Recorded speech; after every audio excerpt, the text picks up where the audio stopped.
Yes!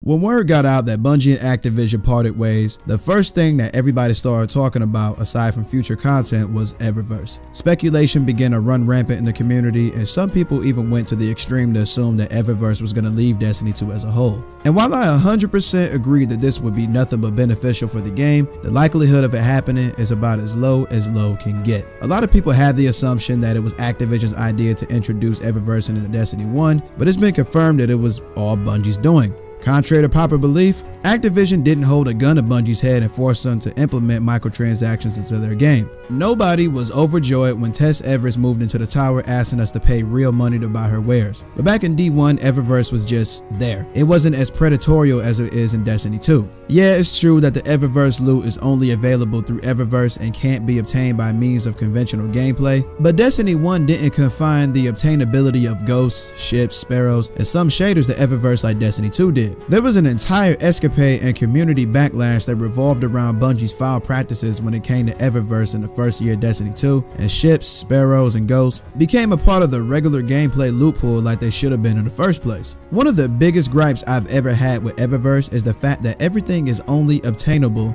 for the season that it's introduced in, and that season only. So you would miss out on some of the most amazing looking loot if you either A, weren't playing Destiny 2 when said loot was available, or B, didn't get certain loot to drop from an Eververse engram. The former, you can't particularly do anything about, but I remember back in season 4 the latter actually happened to me. I played enough Destiny 2 to get everything that can be attained from the Eververse for the exception of the Unbridled Enthusiasm exotic emo. I don't recall this emo ever being available for direct purchase from Tess Everest, and I know for a fact that it was never one of the items obtainable from the weekly prismatic matrix, so I missed out and there was nothing I can do about it. I also never got the exotic selfie emote from year 1 either, so I missed out on that too. Now since Destiny 2 has been updated and perks now appear on armor isn't purely cosmetic anymore, which means that you'd be able to get away with saying that the Eververse armor sets are pay to win. And it sucks too, because I absolutely love the Star-Crossed armor set for the Titan. This is one of the best looking armor sets for the Titan that I've ever seen in both Destiny games. But it sucks because I have very limited opportunities to get the armor set since it can only be obtained through Eververse. So if I'm dissatisfied with the perks I get, I'm screwed. The armor set isn't obtainable through regular gameplay, so I'm stuck with whatever I get. And if I dismantle it, I can't reobtain it from the collection since it counts as randomly rolled gear. You see how stupid this is? The least Bungie could do is find a way to incorporate Eververse loot into the general loot pool after the season is ended if they absolutely have to make Eververse loot only obtainable for that season and that season only. To make matters worse, we have a lot of past Eververse ghosts, ships, sparrows, and armor that are literally impossible to be obtained. You know how amazing it would be to have the Optimacy armor set from year 1 with random rolls? I really don't understand why it would be a problem to distribute past Eververse loot into the general loot pool, even if Bungie decided to reskin old Eververse loot and call it a different name. I don't think anybody would have a problem with it, despite the stigma of Bungie in their past examples of laziness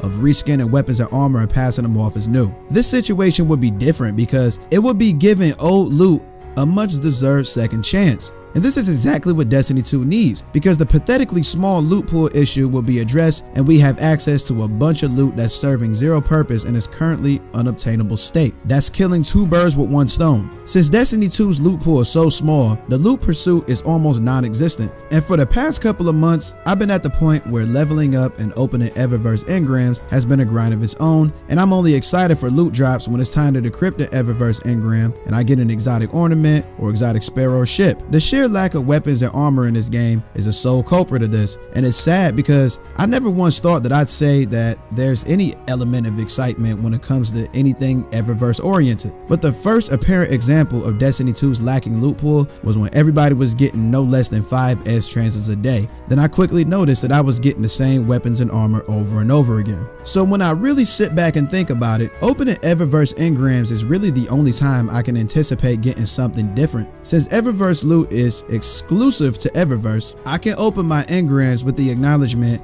that I cannot get the aforementioned exotic ornaments, ships, and sparrows anywhere else. You see, microtransactions will always have a nasty cloud of stigma surrounding them, but Bungie actually found a way to capitalize upon incorporating some grind into obtaining Eververse engrams. Because back in D1, once you hit the max level, which was 40 I believe. Your reward was 5 motes of light, which was a consumable that Bungie eventually had to forcibly create significance for. So, since Bungie showed an obvious exhibition that they can capitalize upon something and turn something into nothing, i.e. filling your experience meter and getting something that isn't useless, why should I believe that this company lacks the ability to figure out a way to make Eververse loot accessible outside of Eververse engrams? I got an idea. You want the Season 5 ornament for the Prometheus lens? Well, you can either try to get it to drop from an etched engram, or you could complete a quest that requires you to get 1,000 kills with the Prometheus lens. What about the Season 5 ornament for the Lunafaction boots? Enable us to complete a certain amount of activities with the Lunafaction boots equipped to get the ornament. Either way, you'll be on your way to obtaining the exotic ornament you're after, because regular gameplay will grant you experience, which fills your EXP meter, which gives you Eververse engrams, and since exotic ornaments are duplication protected,